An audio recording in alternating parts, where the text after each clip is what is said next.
Okay, gentlemen, welcome back to the Week 8 recap, hosted by yours truly, Commish Town. Okay, now we're going to start it off with a rebrand. I am no longer Return of the Jedi. I have realized I'm not in that movie. That's not going to happen. This is Revenge of the Sith. The good guys lose in this movie. So, rebranded, we'll see what happens. But this was Return of the Jedi's last game here, going up against the Sloppy Steaks, and it was fucking disgusting. Absolutely the worst output of my season by far. Probably my fantasy career. Um, lowest score probably ever. Yikes. Nobody helped me out this week. Probably had no team MVP. I had one person hang over 10 points for me. He had 11.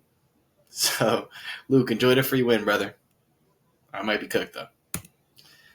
Okay, now we're moving on to the New Zealand Step Bros versus the Defeater of Voodooers. Bro. JT, Kelsey, and the Bucks, they all had their way with Rod this week, man. This kid, Joey, had a 0 ball from the cue ball and a Wentz injury to boot, and he still hung 130. That's just dominant, man. Joey, I really see you.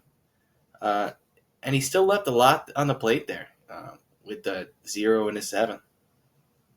Could be a lot bigger than 130 in this one. But Rod, these ones sting, man. You did pretty good. You put up 101. You keep your head high. It's just a tough week for you, man, honestly. Then we got the SeatGate Caleb's versus I Should Have Got That. This one was absolutely bullying too, man.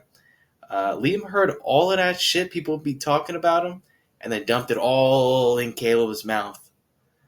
Just an incredible performance from this young man. He almost doubled Caleb's score. Put up 140 to Caleb's 70, man. Sheesh. Everyone on this kid's roster did great this week. There was just no stopping him. Nothing Caleb could have done anyway. Caleb was missing a chunk of his roster, and it really showed. It showed big time. Okay. Now we're moving on to the Honored One versus the Bum Beaters. Fitz with a dominant performance here, man. But what did it cost? Scat Pack goes down, and he may have lost Barkley for some time too. Fitz is going to need some major moves going forward if he wants to stay in that contention race. He was heavily in the contention race, but that's going to be a tough thing to get overcome. And Mal, if this is your first shitter of your season here, and you still hung 89, you still would have beat a lot of teams this week, but you got 4 from Bijan. He really let you down. So I wouldn't be too mad about this. Probably won't happen too many more times. At a Bijan at least, I'm saying. So decent effort, I guess. Yeah. Now we got the Mako Mikes versus the Pittsburgh Feelers. Wasn't the prettiest win here, but it was a good win nonetheless. Joe Toole got the job. He got it done. Jordan Love and Javante, they just led the way for this kid.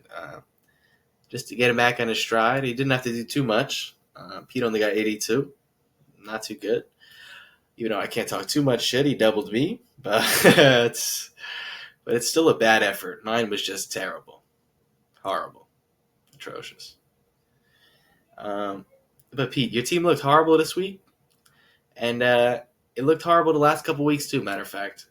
So I want to lock in there, bro. Okay. Then we got Burnley versus the Notre Dame Fighting Irish. Sweeney, please stop winning, brother. I can't take much more of this. The Bengals stack look absolutely dominant for you this week, hanging up 24 a pop each. Sweeney also got like 10 plus from everyone on his roster, even his bench. Like go down the line here. Sheesh.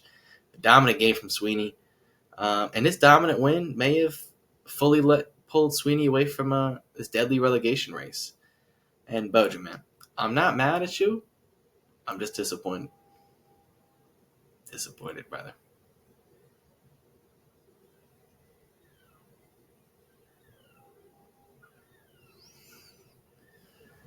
Okay, now we got my Dak no longer waddles versus CMC Saints Spit.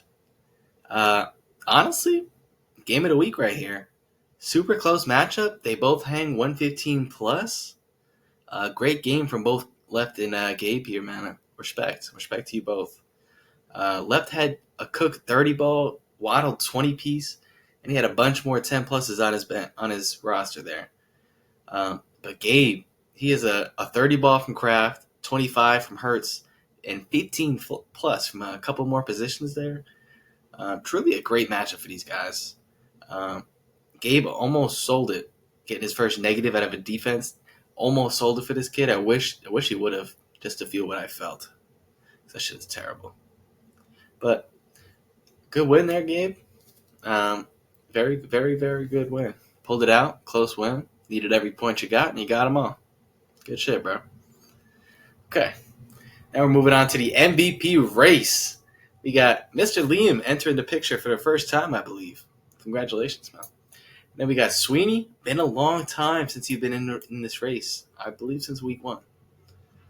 And we also got Gabe popping in once more. All three of these guys have no MVPs. We are getting a new MVP, matter of fact. So who do you boys think this week's MVP is going to be? It's got to be none other than the kid who hung 140 himself. Mr. Liam O'Sheet, you double your opponent's score. And he did it on a pretty good team, too. Caleb, I take that back. Caleb's shitty as fuck, but it was a truly dominant win. Liam does not have those days that much, but nobody really had that big of a day against any big name guys. So I think this one's got to go to Liam. He truly earned this one. Dominant day. His team is finally coming together, man. Everybody's talking shit about this kid. Truly love to see it. This kid standing on his own, backing what he knows, and look at him. He's making his name known. Okay. Liam, congratulations. And congratulations to you all, man. It's been an excellent week 8. I hope you all have a great week 9. Hopefully, everyone can get a win except for Sweeney. And actually, I don't even want Sweeney to get relegated. I just don't want it to be me, you know? So hopefully some more people can lose and I can win. Yeah, but we'll see what happens. If I lose, I lose. It was great playing with you boys. But the rebranding is here. I know my time. It's Revenge of the Sith. No bueno. So, thank you, gentlemen. Signing off for this week. Catch you next week. Peace.